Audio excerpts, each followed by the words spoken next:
Do you remember when Mass Effect was big? No, not that one. Yeah, those.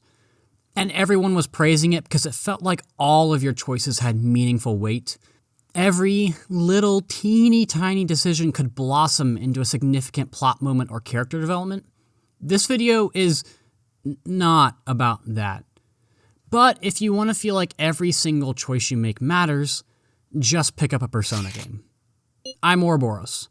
Let's talk. For those of you who don't know, Persona is set up with a calendar system. Every action you take will consume a certain amount of time, whether it's hanging out with friends, working part-time jobs, or fighting against monsters. Plot events will happen on very specific days, so that puts you in a conundrum. You have so many things to do, so many places to go, but it's literally impossible to get to everything in a single playthrough. You only have so much time each day, and with a hard cutoff day at the end of the game, you have to prioritize what you want to do. And while there are 100% guides out there for each game, they're only 100% for the objectives that they're intended to hit. They all have max confidants and social links, maybe seeing every movie and working every job is included, but something will inevitably have to be dropped for the sake of time. Take this 100% Persona 5 Royal Guide by Montezoo that I used for one of my recent playthroughs. It's one of the most highly detailed and extremely regimented walkthroughs I've ever seen, and even then you can't get all of the in-game achievements in the Thieves' Den with it. That may seem unfair. After all, the developers are essentially saying that it's impossible for you to get everything in one run. Even with some heavy save scumming, you'll still have to do a run through New Game Plus in order to fight some of the optional bosses. And while that may be true to some more casual players, I love how it makes me really think about how I want to spend my time. It feels like every confidant hangout, every job worked, every book read had a purpose. It makes everything feel deliberate, you know? Like I'm strategically planning how to optimize my time and also picking what exactly I want to spend my time with. I never use a guide on my first run, and I recommend that you do the same, so I'm never able to max out all my confidants or social links. By the time I get to the end of the game, I'm faced with so many big choices. Do I progress through this new confidant that I just found?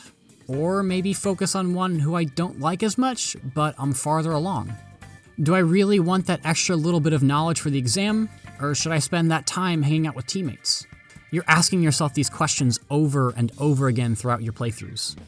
It's a much different experience than something like Tears of the Kingdom. In Zelda, you've got multiple things vying for your attention.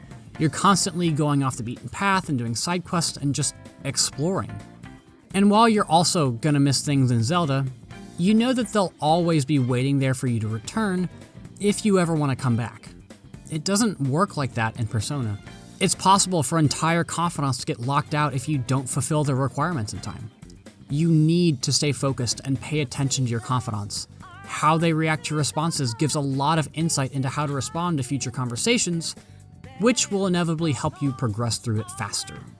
But my favorite part about this system is how interconnected everything feels. You have this sort of punishing calendar system, but no matter what you do, it never feels like you're wasting your time. Completing requests in mementos can unlock a new confidant level. Reading a book to improve your knowledge can help you out on an exam, which will net you an accessory. Progressing through a confidant will unlock new and powerful ways to defeat shadows. Working out at the gym will increase your HP and SP. And of course, changing someone's heart progresses the story and can potentially open up new areas for you to explore. Everything, and I mean everything, makes a difference. It doesn't matter how big or small. It all adds up. That's the beauty of this series. And I think it really hit its stride in Persona 5. P3 and P4 had those feedback loops, but P5 made sure that everything you do in the life sim parts affected your dungeon crawling. And everything that you do in the dungeon crawling affects your life sim.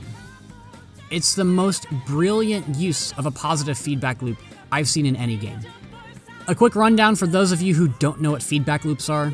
Positive feedback loops are essentially a rich get richer scenario. Think like how Call of Duty kill streaks grant you an airstrike, which allows you to get more kills and snowball a game. Negative feedback loops are essentially rubber banding, like with Mario Kart items. Players in the back of the race get better items to allow them to catch up to those ahead of them. Game Maker's Toolkit made an awesome video on both positive and negative feedback loops. I'll link it in the description. So you've got all these things to do. Not enough time to do them, but everything feels meaningful. This helps to cut down on the stress of playing a game like this. Sure, you've got a time limit, but you're never anxious about making the wrong decisions. You're free to experiment around with what works best for you. Veteran players will probably forego grinding jobs for money or going to the gym to increase HP and SP because they're confident in their combat abilities. Whereas new players might play it a little safer by taking advantage of those opportunities. The beauty of all this is that there's no real wrong way to play Persona. At the end of the day, it's your time. So you're free to spend it how you please, and it also gives these games so much replay value. Maybe you want to try doing a sort of low percent run where you don't progress any of the confidants. Maybe you want to see just how close to 100% you can get in one run. And that's not even getting into the depth and nuance of the fusion system.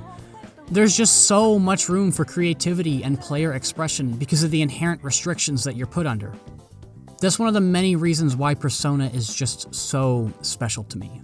It truly feels like something unique, something I can't find anywhere else. The only other game I've seen that has a similar system to it is Fire Emblem Three Houses. While I really enjoyed that part of Three Houses, it never came close to the depth of Persona. I'd love to see more games experiment with player choice like this. There's something so special about feeling like your decisions have weight, and that only comes with restricting what you're able to do. Every choice matters in Persona. Every hangout, every fight, every job, yet nothing is a waste of time. Thanks for watching.